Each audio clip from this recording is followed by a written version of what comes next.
A racist police officer assumes that a black man in the park is a criminal and arrests him for no reason. Afterwards, the officer realizes that he has just arrested an FBI agent. Marcus Davis sat on a weathered bench in Riverside Park, the late afternoon sun casting a warm glow over the lush greenery. He turned a page in the book he was reading, momentarily losing himself in the quiet rustle of leaves and the distant laughter of children playing. The park was one of his favorite places, a small sanctuary in a bustling city where he could clear his mind and escape the demands of his job. Today, though, his thoughts were interrupted. Across the park, Officer Brian Harkins patrolled the area, his sharp eyes scanning the surroundings. He had walked this beat for over 2 decades, and in his mind, he knew this city better than anyone. When he noticed Marcus sitting alone on the bench, something in his gut stirred, a feeling he had learned to trust over the years. A black man, sitting alone, too calm, too composed. Suspicion prickled at the edges of his thoughts. Never seen him around here before, Brian muttered under his breath. He stopped walking and watched Marcus for a moment, trying to place the feeling. There had been reports of a suspect fitting a general description that matched Marcus, a vague, flimsy lead. But it was enough for Brian. Marcus felt the weight of someone's gaze and looked up from his book. He noticed Brian standing a distance away, staring at him with a look that was all too familiar. Marcus had been in situations like this before. He could read the officer's expression easily, prejudice masquerading as concern, a suspicion that had no basis other than the color of his skin. But Marcus didn't flinch. Instead, he closed his book slowly, marking the page with a finger, and met Brian's gaze. Brian's grip on his baton tightened. He saw the way Marcus looked at him, steady, unafraid. It unnerved him. "Let's see what this guy's up to," Brian muttered as he started walking towards Marcus, his posture stiffening with each step. He didn't like how Marcus was looking at him, didn't like the calmness, the lack of fear. It was unsettling. Marcus watched Brian approach, keeping his expression neutral. He knew what was coming and had seen it many times before. The situation was already loaded, and he knew that how he responded in the next few moments could determine how it played out. He wasn't in the mood for this today, but he also wasn't going to give the officer any reason to escalate the situation. "Afternoon," Brian said as he reached the bench. His tone was polite, but there was an edge to it. Marcus could hear the underlying suspicion. "Afternoon," Marcus replied, his voice calm and even. He kept his hands visible, resting them on the closed book in his lap. "What brings you out here today?" Brian asked, his eyes scanning Marcus's face, then flicking to the book. He was fishing for something, anything, to justify the feeling gnawing at him. "Just enjoying the park," Marcus said. "It's a nice day." Brian nodded slowly, though he wasn't really listening. He was more interested in what Marcus wasn't saying, in what he could dig out from beneath the surface. "You from around here?" Marcus smiled slightly, though it didn't reach his eyes. "I've been around." The non-answer didn't sit well with Brian. He shifted his weight, his stance becoming more confrontational. "Mind if I see some ID?" Marcus's smile faded. This was the point where things could go sideways. He knew his rights, knew he wasn't obligated to show ID just for sitting in a public park, but he also knew that refusing could escalate the situation quickly. Still, he wasn't going to let this officer intimidate him. "Am I under arrest?" Marcus asked, his tone measured. He met Brian's gaze without flinching. Brian bristled at the question. There was that calmness again, that refusal to be intimidated. It made him uneasy, made him feel like he was losing control of the situation. "You will be if you don't cooperate," Brian shot back, his hand moving to rest on his holster. Marcus took a slow breath, keeping his expression neutral. He didn't like where this was heading, but he wasn't going to back down. "I'm just sitting in a park," he said, his voice steady. "Is there a law against that?" Brian's patience was wearing thin. "You fit the description of someone we're looking for," he said, though even he knew how weak the excuse sounded. He stepped closer, looming over Marcus. Marcus didn't move. He held Brian's gaze, refusing to give him the reaction he was looking for. "And what description is that?" Marcus asked quietly. Brian's jaw tightened. He didn't have a good answer, and he knew it. But admitting that would mean losing face, losing control. He wasn't about to let that happen. "Don't get smart with me," he snapped. "Show me some ID now." For a moment, the two men locked eyes, the tension thickening between them. Marcus knew he could push back and could assert his rights. But he also knew that doing so could make this situation even more dangerous. He decided to comply for now. Without a word, he reached into his pocket, slowly, deliberately, and pulled out his wallet. Brian watched every movement closely, his body coiled like a spring. When Marcus handed over his ID, Brian snatched it out of his hand and glanced at it. The name didn't mean anything to him, but that didn't matter. He'd already made up his mind. "Stand up," Brian ordered, stepping back to give Marcus room. Marcus sighed inwardly, but did as he was told, rising slowly from the bench. He kept his hands visible, not wanting to give Brian any reason to claim he felt threatened. "Turn around," Brian said, pulling out a pair of handcuffs. Marcus felt a surge of frustration, but pushed it down. He turned around, letting Brian cuff him without resistance. He could hear people nearby, could feel their eyes on him, but he stayed calm, knowing that the worst thing he could do now was give in to anger. As Brian tightened the cuffs around Marcus's wrists, he couldn't shake the feeling that something was off, that he was making a mistake. But his pride wouldn't let him stop now. He grabbed Marcus's arm and started leading him towards the patrol car parked nearby. Marcus didn't say a word as they walked, his mind already shifting to what would come next. He wasn't worried about himself. He knew who he was, knew that this officer would find out soon enough, but he couldn't help but feel a deep weariness, a tiredness that went beyond this one encounter. It was the exhaustion of knowing that, despite all his accomplishments, all his efforts, he was still seen as just another black man in the eyes of too many people like Officer Brian Harkins. As they reached the patrol car, Brian opened the back door and guided Marcus inside, the tension still hanging in the air. Marcus settled into the seat, the cold metal of the handcuffs biting into his wrists. He looked out the window as the car pulled away from the park, watching the trees blur past, wondering how this day, like so many others, had gone so wrong. The patrol car's engine hummed as Officer Brian Harkins drove Marcus Davis toward the precinct. Brian's grip on the steering wheel was tight, his knuckles white as he processed what had just happened. He didn't like the way Marcus had looked at him back there in the park, calm, unafraid, like he knew something Brian didn't. It gnawed at him, made him question his instincts, but his pride wouldn't let him admit that. Marcus sat quietly in the back seat, his hands cuffed behind him. The city streets blurred by, but his mind wasn't on the passing scenery. Instead, he was focused on what would happen next. He knew the system, knew how quickly things could escalate if he wasn't careful, but he also knew his own power, the authority that came with his position, an authority that Officer Harkins had no idea about. As they neared the precinct, Brian glanced at Marcus in the rearview mirror. "What were you really doing in that park?" he asked, his voice edged with suspicion. Marcus met Brian's eyes in the mirror, his expression unreadable. "I told you," he replied calmly. "I was just reading," Brian scoffed. "A guy like you, just sitting around reading? You expect me to believe that?" Marcus raised an eyebrow. "A guy like me?" he repeated, his tone measured. Brian hesitated for a moment, realizing the slip in his words. But instead of backing down, he doubled down. "You don't look like someone who spends his afternoons reading in the park," he said, trying to justify his actions. Marcus didn't respond immediately. He let the silence stretch, the tension in the car thickening. When he finally spoke, his voice was cool, controlled. "And what does someone like me look like, officer?" Brian didn't answer. He couldn't. He knew what he was implying, knew how it sounded, but he wasn't about to admit that to Marcus or to himself. Instead, he focused on driving, his frustration mounting as Marcus's calm demeanor continued to unsettle him. The car pulled into the precinct's parking lot, and Brian parked near the entrance. He got out first, then opened the back door and helped Marcus out, the cuffs still digging into Marcus's wrists. As they walked toward the building, Brian's thoughts raced. He needed to figure out what to do next. This wasn't how arrests were supposed to go. The suspect was supposed to be scared, compliant, not composed, and challenging him with every word. Inside the precinct, the usual buzz of activity filled the air.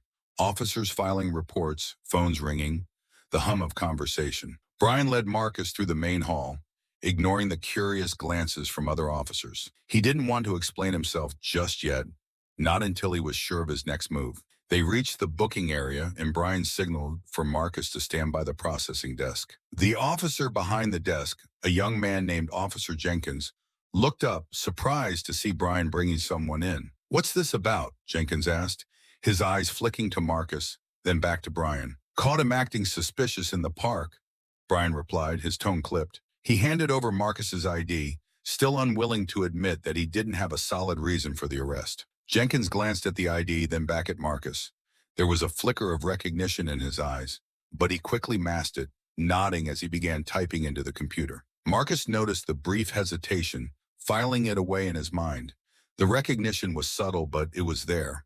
Someone in this precinct knew who he was. Captain Bennett's in her office, Jenkins said as he handed the ID back to Brian. You'll need to take him to her. Brian stiffened slightly. Captain Laura Bennett was known for being tough but fair, a stickler for procedure. He hadn't planned on involving her so soon, but he didn't have a choice. All right, Brian said, his voice tight. He turned to Marcus, his grip firm on Marcus's arm. Let's go.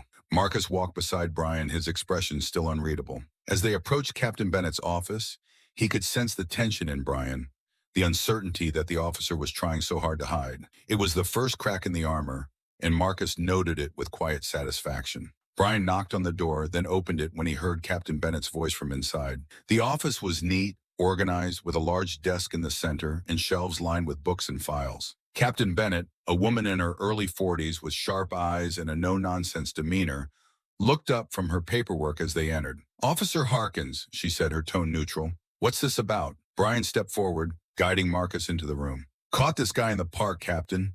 He was acting suspicious. Wouldn't cooperate when I asked for ID. Captain Bennett's gaze shifted to Marcus, and for a split second, there was a flicker of recognition, just like Jenkins. But she quickly masked it, her expression turning professional. Is that so? She said, her voice even. Marcus met her eyes and saw the recognition there. He knew that Captain Bennett was aware of who he was, but she was playing it carefully, waiting to see how Brian would handle the situation. That's right, Brian continued, oblivious to the silent exchange between Marcus and Bennett. I brought him in for questioning. Captain Bennett nodded slowly, her eyes narrowing slightly. I see. And did you have probable cause to arrest him? Brian hesitated, feeling the ground beneath him start to shift. He wouldn't cooperate, Captain, he repeated, though it sounded weaker this time. Captain Bennett leaned back in her chair, studying Brian carefully. Officer Harkins, why don't you step outside for a moment? I'd like to speak with Mr. Davis alone. Brian blinked, taken aback by the request.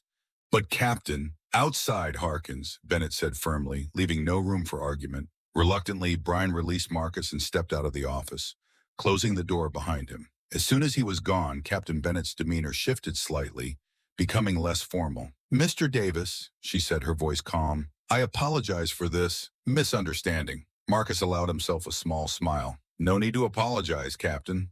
You're just doing your job. Bennett sighed, glancing at the closed door. I'm aware of who you are, but I'd appreciate it if we kept that under wraps for now. I need to handle this situation carefully. Marcus nodded. Of course, I'm not here to cause trouble, Captain. I just want to make sure things are handled properly. They will be, Bennett assured him. I'll speak with Officer Harkins and deal with this appropriately, but I have to ask, why didn't you just tell him who you are? Marcus's smile faded, replaced by a more serious expression. Because it shouldn't matter, Captain. My identity shouldn't be the reason he decides to treat me with respect. Captain Bennett considered his words, then nodded in understanding. You're right. It shouldn't matter. But unfortunately, it does to some people. The room fell silent for a moment, the weight of the situation hanging in the air. Finally, Captain Bennett stood up. I'll call Officer Harkins back in. We'll resolve this. Marcus nodded again, watching as Captain Bennett moved to the door. The confrontation wasn't over, but he knew he had the upper hand now. The truth would come out soon enough, and Officer Harkins would have to face the consequences of his actions. As Captain Bennett opened the door, Brian stepped back inside, his expression wary. He could sense that something had shifted, but he didn't know what. He glanced at Marcus, who stood calmly, waiting. Mr. Davis here is not the man you are looking for. You'll release him immediately. Brian blinked, the words taking a moment to sink in. What? But Captain, he... Immediately, officer, Bennett repeated, her voice leaving no room for argument. Brian hesitated, then finally reached for the keys to unlock Marcus's handcuffs. His hand shook slightly as he did so, the realization of his mistake beginning to dawn on him. As the cuffs clicked open, Marcus rubbed his wrists, giving Brian a measured look. Thank you, officer, he said, his tone calm but carrying an undertone of finality. Brian swallowed hard, unsure of what to say. You're free to go, he muttered, stepping back. Marcus nodded and turned to Captain Bennett. I'll be in touch, Captain, he said quietly. There's still a lot to discuss. Captain Bennett nodded in return, understanding the weight behind his words. I look forward to it, Mr. Davis. With that, Marcus walked out of the office, leaving Brian standing there, sinking feeling in his gut. The confrontation was over, but the consequences were only beginning. Brian Harkins sat at his desk in the precinct, the tension in his body refusing to dissipate. He had barely been able to concentrate since Captain Bennett had released Marcus Davis. The unease gnawed at him, deepened by the fact that he still didn't understand what had just happened. He knew he had made a mistake, but the full extent of it was still out of reach. The silence of the precinct around him was both comforting and unnerving, a space for his thoughts to spiral. Suddenly, the sound of footsteps approaching his desk snapped him out of his reverie. He looked up to see Captain Bennett walking toward him, her expression serious. Brian's stomach tightened. He knew this wasn't going to be a casual conversation. "Officer Harkins, my office. Now," Captain Bennett said, her tone leaving no room for argument. Brian stood up immediately, trying to suppress the nervousness that was beginning to creep into his demeanor. He followed her to the office, each step feeling heavier than the last. Once inside, Captain Bennett closed the door behind him and gestured for him to sit. Brian hesitated for a moment before sitting down. He could feel the tension in the room, the unspoken weight of what was coming. Captain Bennett moved behind her desk, took a deep breath, and then sat down across from him, her sharp eyes fixed on his. "Officer Harkins," she began, her tone measured but stern. "Do you have any idea who Marcus Davis is?" Brian shook his head, his confusion deepening. "No, Captain. Just some guy in the park." Captain Bennett leaned forward, her gaze never leaving Brian's. "Marcus Davis isn't just some guy in the park. He's a special agent, one of their top agents, in fact." The words hit Brian like a physical blow. His eyes widened in shock, the implications of what he had done crashing down on him. "An FBI agent?"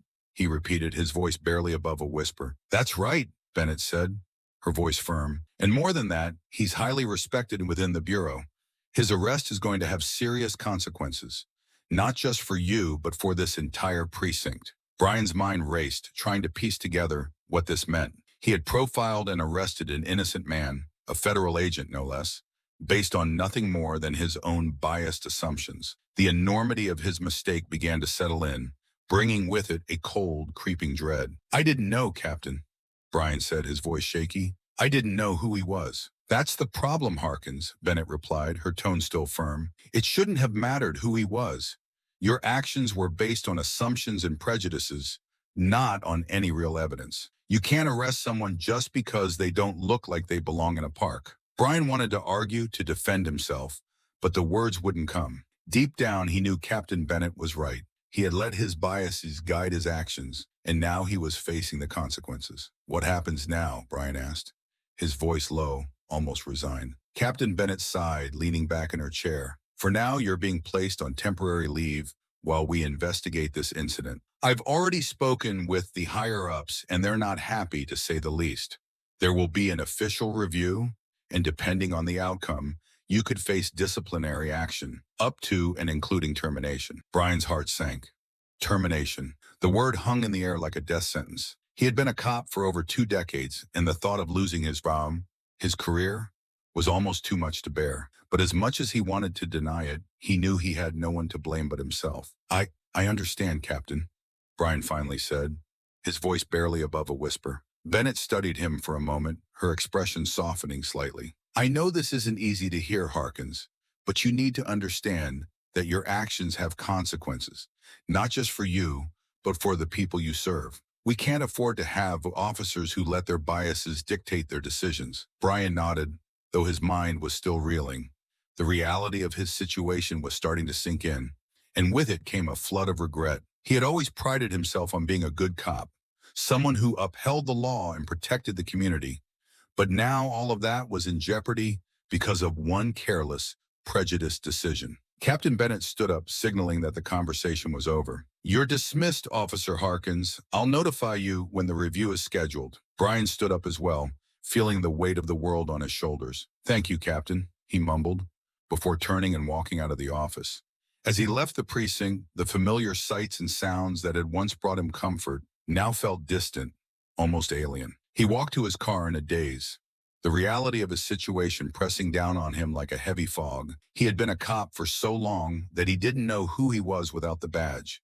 The thought of losing it, of being branded as a failure, terrified him. But beneath the fear, there was something else, an unfamiliar sense of doubt. For the first time, Brian was forced to confront the fact that maybe, just maybe, he wasn't the upstanding officer he had always believed himself to be. That maybe he had let his biases and prejudices guide his actions more than he was willing to admit. As he drove home, the city streets passing by in a blur, Brian couldn't shake the image of Marcus Davis's calm, unflinching gaze. It was a look that had unsettled him from the start, and now he understood why. Marcus had seen right through him, had known exactly what was happening, even before Brian himself did. When Brian finally arrived home, he sat in his car for a long moment, staring at the steering wheel. The day's events played over and over in his mind, each repetition making the weight of his actions heavier. He didn't know what the future held, but he knew that his life had just changed irrevocably. With a heavy sigh, Brian got out of the car and walked into his house, the silence of the empty rooms pressing in on him. He sank into a chair, his thoughts a tangled mess of fear, regret, and uncertainty. For the first time in a long while, he didn't know what to do next. Brian Harkins stood in the corridor outside the conference room, his heart pounding in his chest. The precinct was quieter than usual, the atmosphere heavy with the anticipation of what was about to unfold. The official review was about to begin, and Brian knew that every word he said in the next hour could determine the future of his career. He glanced at his reflection in the window across from him. The man staring back looked older, more worn than he had just days ago. There was a stiffness in his posture, a tightness around his eyes that hadn't been there before. He straightened his uniform, took a deep breath, and forced himself to focus. This was his chance to explain, to justify his actions, though deep down he wasn't sure how to do that anymore. The door to the conference room opened, and Captain Bennett appeared, her expression unreadable. "We're ready for you, Officer Harkins," she said, her voice steady. Brian nodded, swallowing hard as he followed her into the room. Inside, the atmosphere was tense. The long table was lined with stern-faced officials, representatives from the precinct's Internal Affairs Division, a couple of high-ranking officers, and at the far end, a man in a suit whom Brian instantly recognized as Marcus Davis. Marcus's presence was like a punch to the gut. Brian had hoped that he wouldn't be there, that he wouldn't have to face him again. But there he was, sitting calmly, his eyes focused on Brian as if studying him. The look in those eyes was the same as before, calm, unflinching, but with an edge of quiet authority that made Brian feel small. Captain Bennett took her seat at the head of the table, motioning for Brian to sit in the chair opposite her one. He did so, trying to ignore the way his palms were sweating. The room was silent, the weight of judgment heavy in the air. "Officer Harkins," Bennett began, her tone formal, "this review is to determine the appropriateness of your actions during the arrest of Mr. Marcus Davis.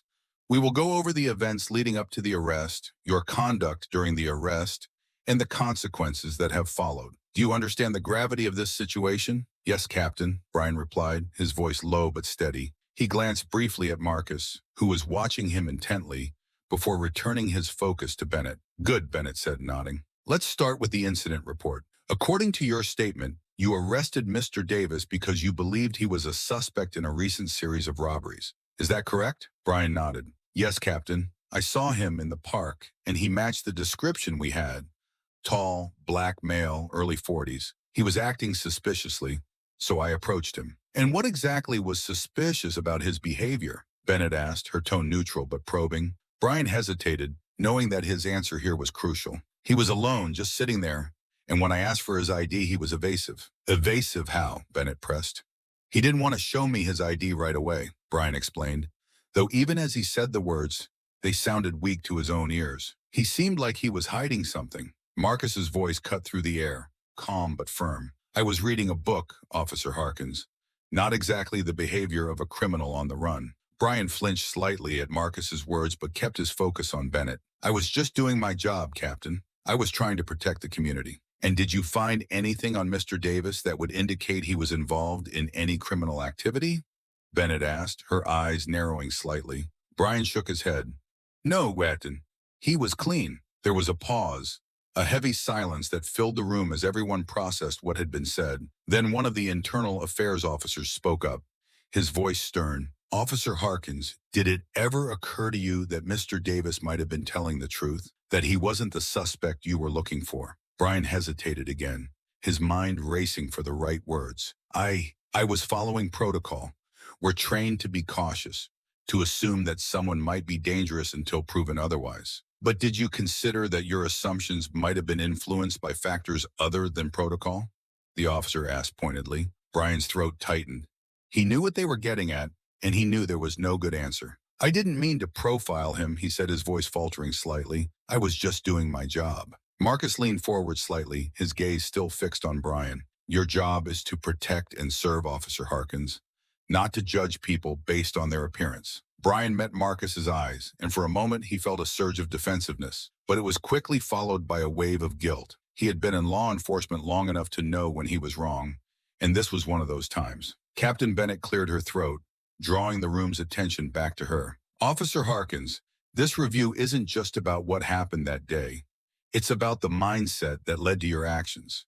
We need to ensure that every officer in this precinct is upholding the values of fairness and justice. This isn't just about you, it's about the integrity of the entire police force. Brian felt a sinking feeling in his gut. He knew that this wasn't just about whether or not he had made a mistake, it was about whether he was fit to continue wearing the badge. The realization hit him hard, and for a moment he struggled to find his voice. I understand, Captain, he finally said, his voice barely above a whisper. I didn't mean to. I didn't want to. He stopped, the words choking in his throat. Captain Bennett softened slightly, though her tone remained firm. We all make mistakes, Harkins, but it's how we deal with those mistakes that define us. You need to think very carefully about the kind of officer you want to be. There was another long pause, the weight of the situation pressing down on everyone in the room. Then Marcus spoke again, his voice calm but carrying a weight of authority. Captain Bennett, may I say something? Bennett nodded.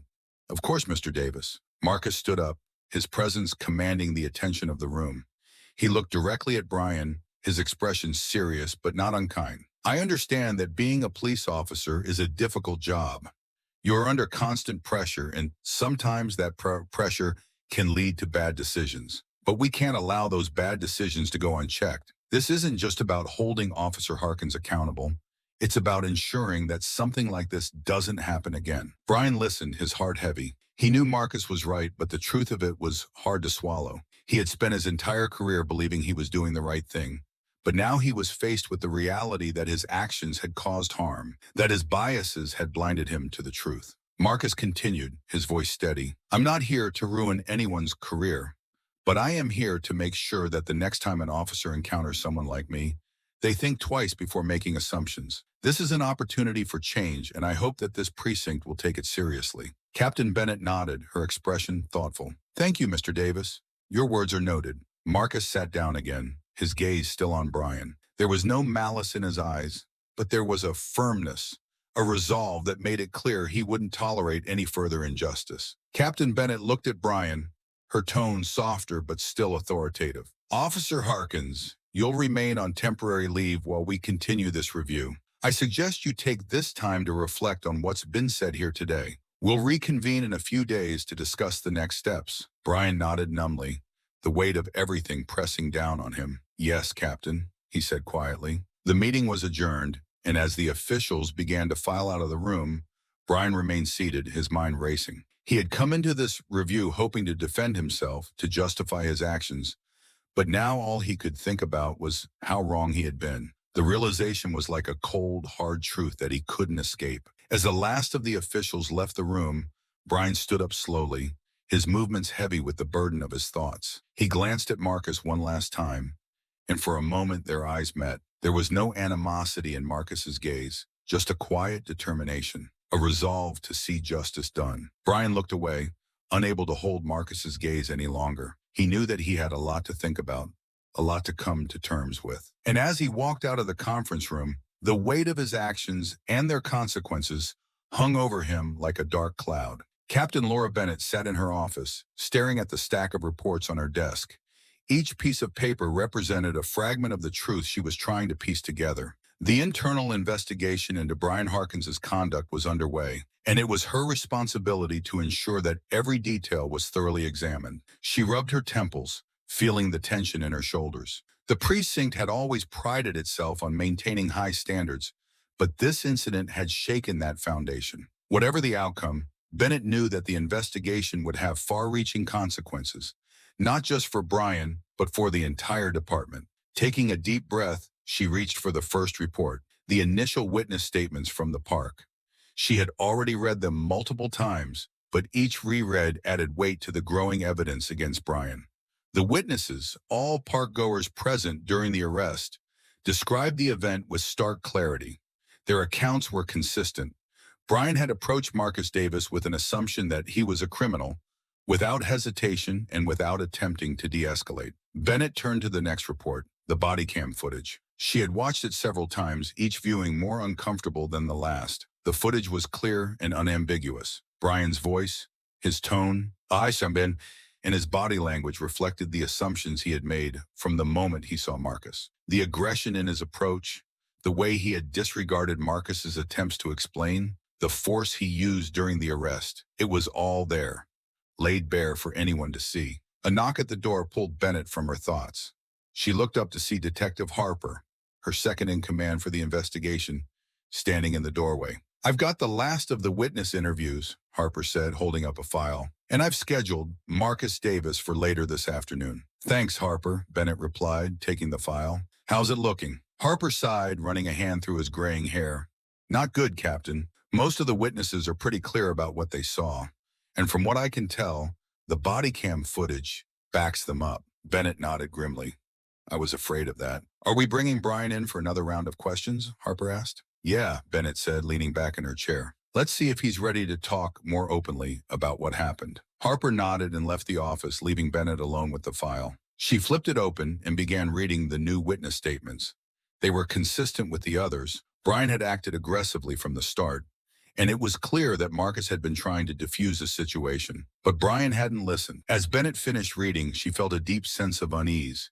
She had known Brian for years. He had always been a solid officer, but this incident had exposed a side of him that Bennett had never seen before. The hours passed slowly as Bennett continued to review the evidence. Finally, there was another knock at her door, and Harper entered, followed by Brian. "Come in, Harkins," Bennett said, keeping her voice neutral. Brian looked exhausted, his eyes dark with sleeplessness. He sat down across from Bennett, glancing nervously at Harper, who took a seat beside him. "We're going to go over the events of that day again," Bennett said, leaning forward slightly. "I need you to be completely honest with us, Brian. This is your chance to explain your side of the story." Brian nodded, but his expression was tight. "I understand, Captain." Bennett glanced at Harper, who started the questioning. "Brian, walk us through what was going through your mind when you first saw Marcus Davis in the park." Brian hesitated, his eyes shifting as he searched for the right words. I saw a man who fit the description of the suspect we were looking for. It was a high-pressure situation, and I had to make a quick decision." "And what made you so sure he was the suspect?" Harper pressed. "He matched the description," Brian repeated, his voice more defensive now. "We were looking for a black male around his height and build. He was acting suspiciously, like he was trying to hide something." Bennett could hear the strain in Brian's voice, the way he was grasping at justifications. "Brian, the witness statements and the body cam footage tell a different story. They show that Marcus Davis was cooperative, that he tried to explain who he was, but you didn't listen." Brian shifted uncomfortably in his seat. "He was trying to throw me off, to buy time. I was just following my training, Captain." "Your training," Bennett repeated, her tone sharp. "Brian, your training doesn't excuse racial profiling. It doesn't excuse the fact that you escalated a situation that didn't need to be escalated." Brian opened his mouth to respond, but Bennett held up a hand to stop him. "Look, Brian, I'm not here to argue with you. I'm here to find out the truth. The evidence we've gathered so far isn't in your favor. It shows that you made assumptions based on race and that those assumptions led to an unjust arrest." There was a long silence as Brian processed Bennett's words. Finally, he spoke, his voice low. "I didn't mean for any of this to happen. I was just trying to do my job." Bennett sighed. "I know, Brian, but intent doesn't change the impact of your actions. This isn't just about you. It's about what your actions represent and how they affect the people we're supposed to protect." Before Brian could respond, there was another knock at the door. Harper stood and opened it, revealing Marcus Davis, who stepped into the room with a calm, composed demeanor. "Mr. Davis, thank you for coming in," Bennett said, standing to shake Marcus's hand. Marcus nodded, his expression neutral. "Of course, Captain." Bennett motioned for Marcus to take a seat, then turned back to Brian. Brian, we're going to hear from Mr. Davis now. I want you to listen carefully. Brian nodded, though he couldn't meet Marcus's eyes.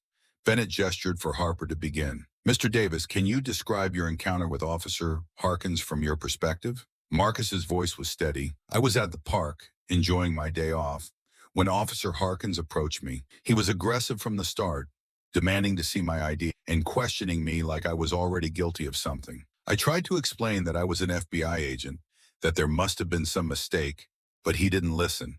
He cuffed me, pushed me to the ground, and treated me like a criminal. Brian flinched at Marcus's words, but he remained silent, his gaze fixed on the table in front of him. Harper continued, "Did you feel that Officer Harkins's actions were influenced by your race?" Marcus didn't hesitate. Absolutely. I could see it in his eyes, the way he looked at me, the assumptions he made before I even had a chance to speak. I've dealt with this kind of thing before, but it's different when it comes from someone who's supposed to protect and serve. Bennett could see the impact of Marcus's words on Brian, the way his shoulders slumped slightly, the way he seemed to shrink into himself. But still, Brian said nothing. "Thank you, Mr. Davis," Bennett said. "I appreciate your honesty." Marcus nodded, then stood to leave.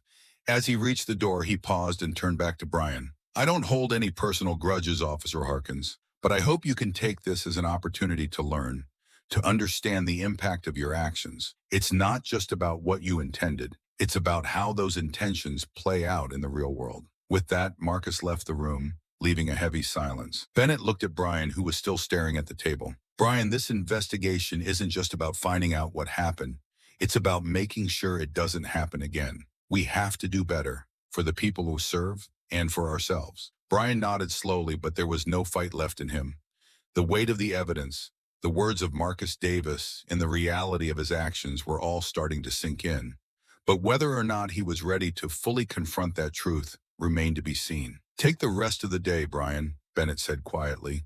"We'll reconvene tomorrow." Brian stood, his movements stiff, and left the office without another word. As the door closed behind him, Bennett felt a heavy sense of responsibility settle on her shoulders. This investigation was just the beginning. There was still much work to be done, both within the department and beyond. But for now, all she could do was continue to piece together the truth and hope that it would lead to real change. Captain Laura Bennett sat in her office, the final report of the investigation lying closed on her desk. The conclusion was clear, and the decision had been made. But that didn't make the task ahead any easier. She glanced at the clock, knowing Marcus Davis would be arriving soon. The conversation they were about to have felt like a turning point, not just for Brian Harkins, but for the entire department. A soft knock at the door signaled Marcus's arrival. Bennett stood and smoothed the front of her uniform, preparing herself for the conversation. "Come in," she called. The door opened and Marcus entered, his expression calm and composed as usual. He gave Bennett a polite nod before taking a seat across from her. "Thank you for coming, Mr. Davis," Bennett began, sitting down as well. "Of course," Marcus replied, his tone steady. "I assume the investigation is complete?" "It is," Bennett confirmed, leaning forward slightly. After reviewing all the evidence, the witness statements, the body cam footage, and the interviews, it's been decided that Officer Harkins will be terminated from his position. Marcus nodded slowly, taking in the information. "I appreciate the thoroughness of the investigation, Captain, but I have to ask, do you believe this decision will lead to real change within the department?" Bennett paused, choosing her words carefully.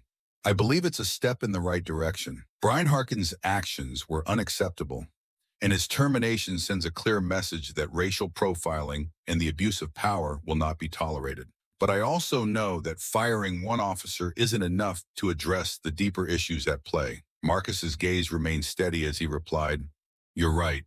This is about more than one officer.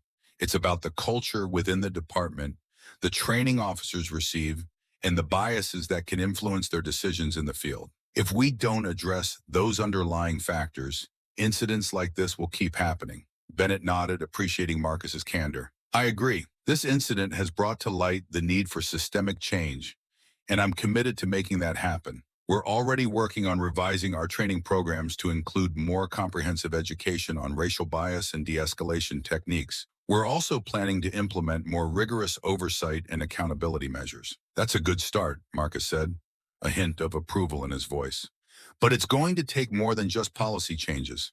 It's about changing the mindset of the officers, helping them understand the impact their actions have on the communities they serve. That's not something that can be achieved overnight. I know, Bennett admitted. It's going to be a long and difficult process, but it's necessary if we want to rebuild trust and ensure that what happened to you doesn't happen to someone else. Marcus leaned back in his chair, his expression thoughtful. I've been in law enforcement long enough to know that change doesn't come easy, especially when it involves confronting uncomfortable truths. But I'm willing to work with you, Captain, to help make those changes. This isn't just about me. It's about creating a safer, more just system for everyone. Bennett felt a surge of respect for Marcus.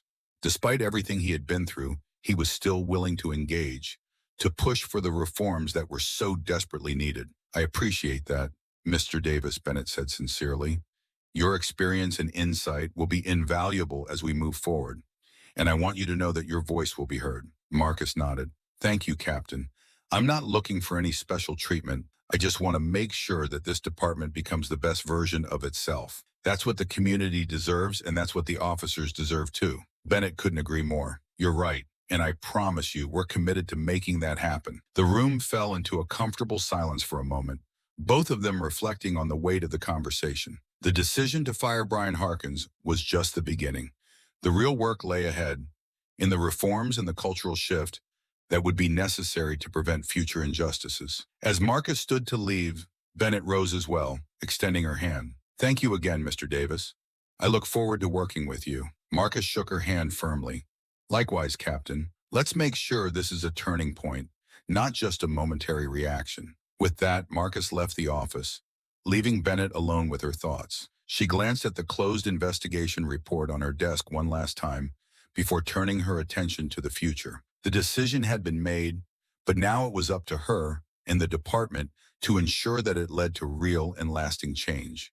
She knew the road ahead would be difficult, filled with resistance and challenges, but Bennett was ready. This was about more than just one officer, more than just one incident. It was about doing what was right, no matter how hard that might be. With renewed determination, Bennett reached for her phone and began making the calls that would set the reforms in motion. The department needed to evolve, and she would do everything in her power to make sure it did. The morning was overcast as Marcus Davis walked up the steps of the precinct. The air felt heavy, like the city itself was holding its breath, waiting to see what would happen next. Inside, the atmosphere was tense but charged with a sense of anticipation. The changes Captain Bennett had promised were starting to take shape, but there was still a long road ahead. As Marcus entered the building, he noticed the subtle shifts in the environment. A new bulletin board near the entrance displayed information about upcoming workshops on racial bias and de-escalation techniques. Officers moved through the halls with a different energy, their conversations quieter, more serious. The events of the past few weeks had left an indelible mark on everyone. Marcus made his way to Captain Bennett's office, nodding politely to the officers he passed. Some returned the gesture with respect, while others avoided his gaze, still grappling with the fallout of what had happened. When he reached Bennett's office, he found the door slightly ajar. He knocked softly before pushing it open. "Come in," Bennett called, looking up from her desk. Marcus stepped inside, closing the door behind him. Bennett rose from her chair and offered him a warm smile. "Good to see you again, Mr. Davis." "Likewise, Captain," Marcus replied, taking a seat across from her. "I wanted to see how things were progressing." Bennett nodded, her expression serious but determined. "We're making headway. The new training programs are being rolled out, and we're implementing stricter oversight to ensure accountability. It's a start, but there's still a lot of work to be done." Marcus appreciated her honesty. "Change takes time, but it's encouraging to see the steps you are taking. How's the department handling it?" "There's been some pushback," Bennett admitted. "Not everyone is on board, but most of the officers understand that these changes are necessary. We've had a few difficult conversations, but I'm hopeful that we're moving in the right direction." Marcus leaned forward slightly, his gaze intent. "That's good to hear. It's important to keep the momentum going, to make sure these changes are more than just a response to one incident." "Agreed," Bennett said. "This is about building a new foundation for how we operate, one that's rooted in fairness and respect for everyone we serve." As they spoke, the door to the office opened again, and Brian Harkins stepped inside. His face was drawn, his eyes shadowed with exhaustion. He was dressed in plain clothes, a cardboard box in his hands. It was clear he was here to collect the last of his belongings. "Captain," Brian greeted Bennett stiffly, avoiding eye contact with Marcus. "Brian," Bennett replied, her tone neutral. For a moment, the room was silent, the air thick with unresolved tension. Brian finally turned to Marcus, his expression tight. Mr. Davis, I just wanted to say, I didn't mean for things to turn out like this. Marcus met his gaze calmly. It's not about what you meant, Officer Harkins. It's about what you did and the impact it had. Intentions don't excuse actions. Brian flinched at the bluntness of Marcus's words, but he nodded, accepting the truth. I know, I don't know how to fix this. You can start by acknowledging the problem, Marcus said evenly. We all have biases, but it's how we deal with them that matters. You have the opportunity to learn from this, to become a better person because of it. Brian's shoulders slumped slightly, the weight of the situation pressing down on him. He turned back to Bennett, his voice barely above a whisper. I suppose this is it then. Bennett nodded, her expression softening. It doesn't have to be the end, Brian. You can still choose to grow from this, to make changes in your life. But that's up to you. Brian stood there for a moment, as if considering her words, before giving a brief nod. I'll think about it. He paused, then added, Good luck, Captain. And to you as well, Mr. Davis. With that, Brian turned and left the office, the door closing behind him with a soft click. Bennett and Marcus watched him go, both lost in their thoughts. Do you think he'll be okay?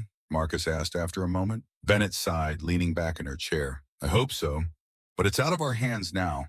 All we can do is focus on the work in front of us. Marcus nodded in agreement, and there's plenty of that. They sat in silence for a few moments, the weight of their conversation hanging in the air. Finally, Marcus stood, extending his hand to Bennett. Thank you for everything, Captain. I appreciate your commitment to making things right. Bennett shook his hand firmly.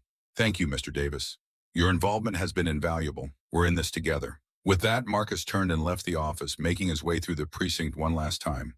As he walked down the halls, he could feel the eyes of the officers on him, some curious, some contemplative. He knew that change wouldn't come easily, but he also knew that it was necessary. The events of the past few weeks had opened a door, and it was up to all of them to walk through it. As Marcus stepped out into the cool morning air, he took a deep breath, feeling a sense of resolve settle over him. The path ahead would be challenging, but he was ready to continue the fight for justice. This was just the beginning, and he was determined to see it through. With renewed determination, Marcus walked away from the precinct, his mind already turning to the next steps in his work. There was so much more to be done, but for the first time in a long while, he felt a glimmer of hope. Change was coming, and he would be there to help guide it every step of the way.